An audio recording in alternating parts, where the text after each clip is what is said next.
तो देखो आज जो हमारा टॉपिक है वो नॉमिनेटिव, आकुजेटिव और डाटिव है और उनके अंदर क्या है articles, definite articles, indefinite articles और नेगेटिव एंड केसेस की कैसे इसको पहचानना है कि कैसे आप केसेस को पहचान सकते हो। तो सबसे पहले आप लोग बताओ व्हाट इज नॉमिनेटिव। नॉमिनेटिव तो आप लोगों ने बहुत पहले ही कर रखा है।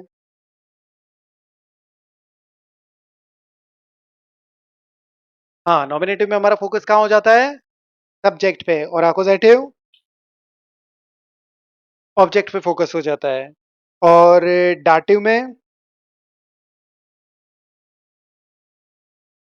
वेरी गुड, डाटिव के अंदर टू ऑब्जेक्ट्स होते हैं।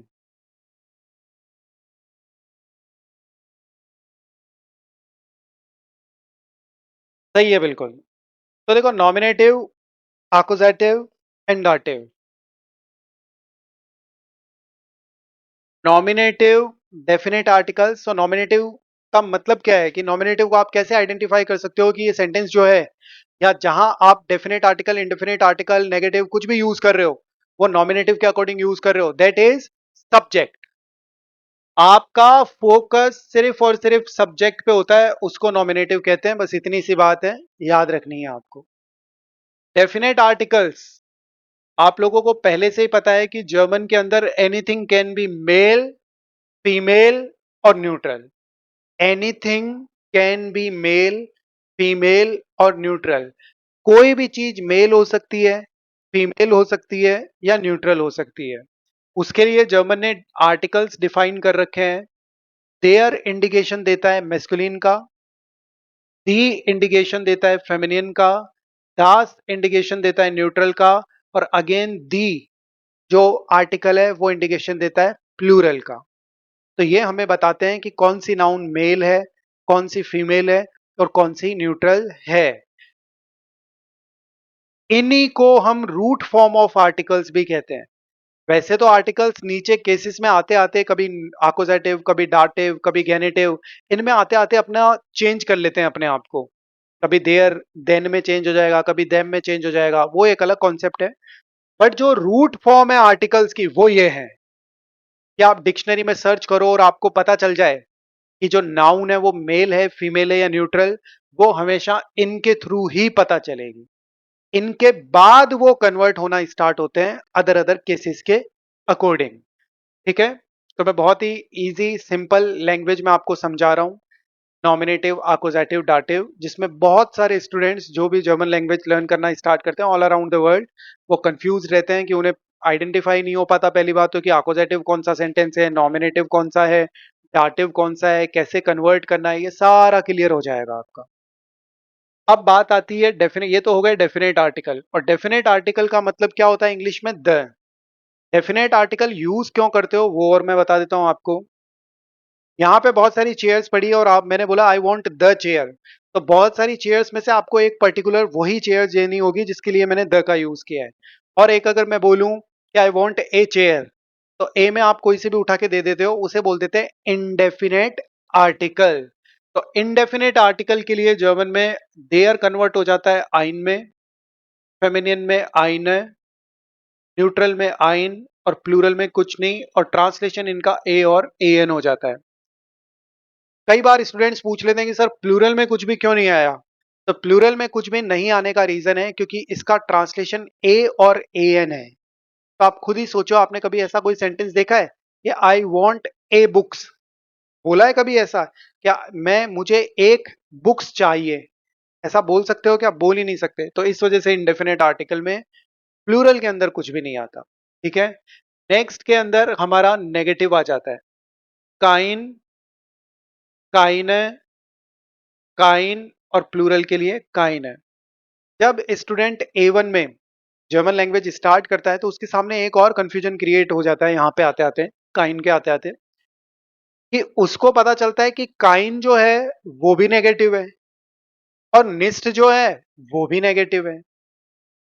तो सर मुझे कैसे पता चले कि कब मैं काइन का यूज करूं और कब मैं निस्ट का यूज करूं? तो देखो अभी हमारा ये टॉपिक तो चल नहीं रहा है, मैं एक मोटा मोटा आपको बता देता हूं कि जब आप नाउन को नेगेटिव बनाते हो, जब आप नाउन को नेगेटिव बनाते हो, किसको? नाउन को, तो हमेशा ध्यान रखना काइन वाला ही कॉन्सेप्ट यूज होगा। और नाउन हमेशा जर्मन में क्या होती है, कभी मैस्कुलिन बन जाती है, कभी फेमिनिन बन जाती है, कभी न्यूट्रल बन जाती है, कभी प्लूरल। तो उसके अकॉर्डिंगली ये डिफरेंट डिफरेंट काइन आ जाते हैं।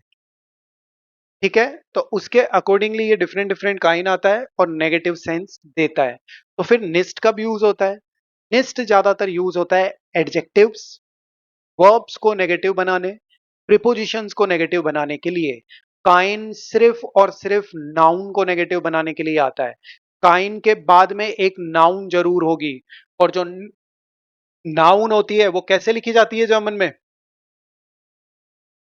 कैपिटल। कैपिटल लिखी जाएगी तो अलग ही दिखेगी ना सेंटेंस में कि ये नाउन है, तो उसके साथ आप हमेशा नेगेटिव में ये यूज करोगे। अब हम इनके एग्जांपल्स देखते हैं तो आपको क्लियर हो जाएगा। तो नॉमिनेटिव का सीधा सा मतलब है focus is only on subject. जैसे मुझे बोलना हो कूली, यहां पे मैंने आर्टिकल नहीं लिखा है अभी। कूली इज टॉयर। तो एक बात बताओ, ये जो कूली, कूली मीन्स पेन, कूली जो है वो सब्जेक्ट के प्लेस पे है या ऑब्जेक्ट के प्लेस पे है? वो सब्जेक्ट के प्लेस पे है। तो यानी कि जब भी हम कोई काम सब्जेक्ट को कंसिडर करके करते हैं तो वो नॉमिनेटिव है, आकुजेटिव है या डाटिव है? वो नॉमिनेटिव है। अब मान लीजिए बिगिनर स्टूडेंट है, तो बिगिनर को ये तो पता नहीं होता कि आर्टिकल क्या होगा, क्योंकि आपने तो स्टार्ट किया है। हर नाउन, पहले तो आप नाउन को लर्न कर रहे हो, उनकी मीनिंग को, फिर उसके साथ में एक्सपेक्टेशन करें कि आप आर्टिकल्स को भी याद रखो, तो ये थोड़ा कॉम्प्लिकेटेड हो जाता है। आपने मान लीजिए डिक्शनरी में सर्च किया तो और आपके सामने निकल के आया कि जो कूली नाउन है वो मैस्कुलिन है। अब मुझे बोलना है द पेन, तो मैं क्या लगाऊंगा यहाँ? द के लिए मैं, हमारे पास इस कॉलम में है, और जो कूली है वो कौन सी नाउन है? मैस्कुलिन है। तो यहाँ पे देयर कूली आ गया। तो देयर कूली इज टॉयर, द पेन इज एक्सपेंसिव। तो यहां पे हमें सेंस नॉमिनेटिव का आ रहा है, क्योंकि हमारा सब्जेक्ट पे फोकस है, तो उसके अकॉर्डिंगली ही हमने ऐड कर दिया। अब देखो, इस कूली की पोजीशन को मैं इधर उधर कर दूंगा तो भी कोई फर्क नहीं पड़ेगा। क्यों? हमेशा ध्यान रखना, ऑलवेज जब भी कोई सेंटेंस जाइन यानी कि इज आर एम से बना होता है, या फिर वॉज वर वारन इससे बना होता है, तो भी वो हमेशा उसमें ऑब्जेक्ट होता ही नहीं है। उसको हमेशा किस में कंसिडर करते हैं? नॉमिनेटिव। अब आप पूछोगे ऐसा क्यों? देखो, आकोजेटिव का मतलब सीधा सा होता है ऑब्जेक्ट, और किसी भी सेंटेंस में ऑब्जेक्ट तब आता है जब उसमें कुछ एक्टिविटी हो रही हो। जैसे मैंने बोला आई एम ईटिंग एप्पल, तो एप्पल ऑब्जेक्ट है, मैं खा रहा हूं, और क्या खा रहा हूं? एप्पल खा रहा हूं, तो ऑब्जेक्ट है। आई हैव ए फ्लैट, तो मेरे पास है, और क्या है? फ्लैट है, तो फ्लैट एक ऑब्जेक्ट हो गया। अब मैं बोल रहा हूं दिस इज दीपक, क्या कुछ एक्टिविटी हो रही है सेंटेंस में? नहीं हो रही। तो उस सेंटेंस को कंसीडर ही नॉमिनेटिव किया जाता है। जिसके अंदर एक्टिविटी ही नहीं हो रही उसको क्या कंसीडर किया जाता है? Nominative. This is a tree, तो ट्री कोई एक्टिविटी थोड़ी कर रहा है। This is the car, this is the house, तो ये एक्टिविटीज नहीं है। ये सारे के सारे सेंटेंसेस नॉमिनेटिव में कंसीडर होते हैं, क्योंकि वहां पे ऑब्जेक्ट हो ही नहीं सकता, क्योंकि एक्टिविटी नहीं हो रही, आप कुछ एक्टिविटी नहीं कर रहे, तो ऑब्जेक्ट कैसे हो सकता है? वही अगर मैं फ्लैट के लिए बोलूं I am buying A flat, वहां ऑब्जेक्ट हो गया, क्योंकि मैं बाय कर रहा हूं, और क्या बाय कर रहा हूं? फ्लैट को, तो फ्लैट ऑब्जेक्ट हो गया। अब जैसे मैंने बोला दिस इज ए फ्लैट, तो ऑब्जेक्ट तो है ही नहीं ना, वो तो एक सिर्फ हम बता रहे हैं कि दिस इज, ये वो ऐसे होते हैं। तो ये सेंटेंसेस में कभी भी आप वो मत समझ लेना कि अपोजिटिव हो गया है, क्योंकि कई बार क्या स्टूडेंट्स की बचपन से स्कूल से ही आदत रहती है कि हर पहली चीज को क्या समझते हैं? सब्जेक्ट। ऐसा ही सीखा है ना आपने, सब्जेक्ट वर्ब ऑब्जेक्ट ऐसे ही सीखा है। बट ऐसा नहीं है, जर्मन के अंदर हर पहली चीज सब्जेक्ट या ऑब्जेक्ट नहीं बन जाती है। आप यहाँ पे देखो तो देयर कुली इज टॉयर, अब इसी कुली की प्लेस को मैं चेंज कर दूंगा, तो फिर आप यूं सोचो कि ये ऑब्जेक्ट बन गया। नहीं, ऐसा कुछ नहीं होगा। जैसे मैंने बोला दास ईस्ट, ध्यान रखना एक चीज और, ये जो दास है ये वाला दास नहीं है, ये तो दिस एंड दैट है। जब दास अकेला आता है ना, तो वो दिस एंड दैट होता है, इसके बाद नाउन नहीं आ रही ना, इस्ट तो हेल्पिंग वर्ब है। तो दास एस्ट कूली, कूली का मुझे बताओ, कूली जो है मैस्कुलिन है। अब मुझे बोलना है दिस इज ए पेन, तो ए पेन के लिए क्या बोलूंगा? ein कूली. सो das ist ein कूली. नहीं, उसको अभी अपन नहीं यूज कर रहे. तो क्या हो गया? das ist ein कूली. किसी ने मुझसे पूछा ist das ein कूली, इज दिस ए पेन, तो हम नेगेटिव के लिए अब क्या यूज करेंगे? नाइन. das ist kein कूली. नाइन दास इस्ट काइन कूली. तो मेस्कुलिन था, तो मेस्कुलिन में आप लोगों को पहले ही पता है कि मेस्कुलिन में किसका यूज करेंगे? काइन. तो यहां पे भी ये मेस्कुलिन ही था. तो तीनों के तीनों एग्जांपल्स के अंदर अपन ने डेफिनेट आर्टिकल भी यूज किया, इनडेफिनेट आर्टिकल भी यूज किया, और हमने नेगेटिव भी यूज किया. और तीनों के अंदर ये सारी जो नाउन नाउन है, ये जो नाउन है एक ही नाउन है. एक जगह द यूज किया है, एक जगह ए यूज किया है, और एक जगह नेगेटिव यूज किया है, तो उससे कोई फर्क नहीं पड़ा. हमने प्लेसेस को इधर उधर भी किया. पहले में आप देखोगे तो यहाँ पे फर्स्ट पोजीशन पे है देर कुली, यहाँ पे देखोगे तो थर्ड पोजीशन पे है आइन कुली, और यहाँ पे भी देखोगे तो थर्ड पोजीशन पे है, और यहाँ भी देखोगे तो थर्ड पोजीशन पे है. फिर भी ये सेंटेंस जो है, छोटे छोटे सेंटेंस होते हैं नॉमिनेटिव, तो ये जो सेंटेंसेस हैं फिर भी क्या कंसिडर किए जा रहे हैं? नॉमिनेटिव.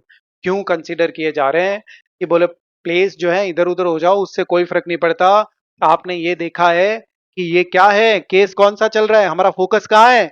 सब्जेक्ट पे. अगर किसी भी सेंटेंस में आपका सब्जेक्ट पे फोकस है तो वो सीधा सा नॉमिनेटिव है. और उसके अंदर आर्टिकल्स आपको याद करके रखने होंगे कि कैसे देर दीदास आइन आइन इनमें चेंज होता है, कैसे नेगेटिव में चेंज होता है, और कौन से सेंटेंसेस को आप कंसिडर करते हो नॉमिनेटिव. तो ये सिंपल सा है कि ये सारे के सारे नॉमिनेटिव है. अब एक बार और देखना, मैंने यहाँ पे जितने भी सेंटेंसेस यूज किए हैं उनके अंदर सभी के अंदर क्या किया है? सभी के अंदर मैंने एग्जाम्पल लिया है एक सिंपल सेंटेंस का, जिसके अंदर आपको इजीली पकड़ में आ रहा है. मैंने बहुत ज्यादा लेंदी नहीं किया है सेंटेंस को. अब मैं लेंदी कर दूं तो भी कोई फर्क नहीं पड़ेगा, क्योंकि सब्जेक्ट इज ऑलवेज नॉमिनेटिव. जैसे दी फ्राउ वोंट राइट 10 यारन इन दीजम हाउस. अब देखो सेंटेंस लेंदी हो चुका, बट उससे क्या फर्क पड़ा? हमारा देखो जर्मन में क्या होता है, डॉट्स को कनेक्ट करना पड़ता है. अभी आपका फोकस सब्जेक्ट पे है, तो सब्जेक्ट यहां पे आ गया. अब जो लेडी है वो तो फेमिनियन ही रहेगी ना, उसमें तो आपको आर्टिकल देखने की जरूरत ही नहीं है. तो फेमिनियन है तो फेमिनियन में हमने दी लगा दिया. ये सब्जेक्ट है सेंटेंस का, ये क्या हो गया? सब्जेक्ट है. ये वर्ब है. अब आगे क्या चीजें आ रही है उससे आपका कोई लेना देना अभी तक नहीं है. अभी हमारा काम सिर्फ इतना है. वो आगे क्या हो रहे हैं उनको छोड़ो. यहाँ पे आपने पकड़ लिया कि भाई सब्जेक्ट मैं यूज कर रहा हूं या कर रही हूं, तो मुझे नॉमिनेटिव को देखना है. सिंपल सी बात. ऐसा कॉन्सेप्ट है. सेंटेंस कितना भी लेंदी हो जाओ, आपको क्या फर्क पड़ रहा है? अब ये जो दी है वो इधर आ जाए, और ये जाइट सेन यारन है वो इधर चला जाए. अरे जो एक्टिविटी करने वाला है वो तो अलग ही दिखता है ना, कि the lady has been living since 10 years in the house, in this house. तो उसका मतलब लेडी रहने का काम कौन कर रहा है? वो लेडी ही तो कर रही है.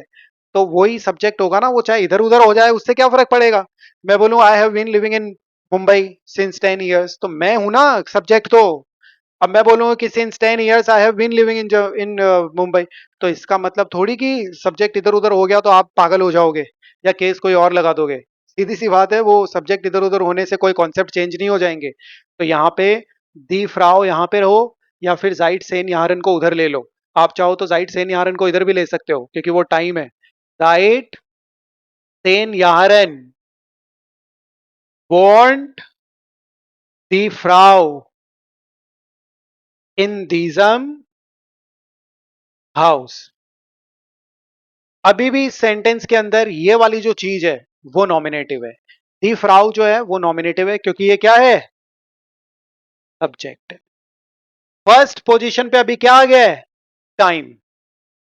तो फर्स्ट पोजीशन इसलिए मैंने आपको समझाया था कि हर फर्स्ट पोजीशन पे आने वाली चीज वो सब्जेक्ट नहीं बन जाती है।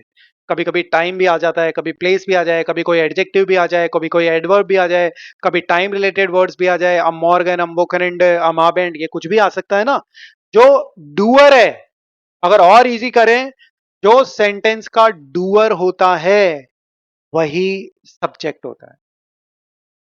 जो सेंटेंस का डूअर है, यानी जो एक्टिविटी को कर रहा है, वही सिर्फ और सिर्फ क्या है? सब्जेक्ट। बस इतना सा आपको ध्यान रखना है। एक बार इसको राइट कर लो तो हम आगे वाले केस में बढ़ते हैं।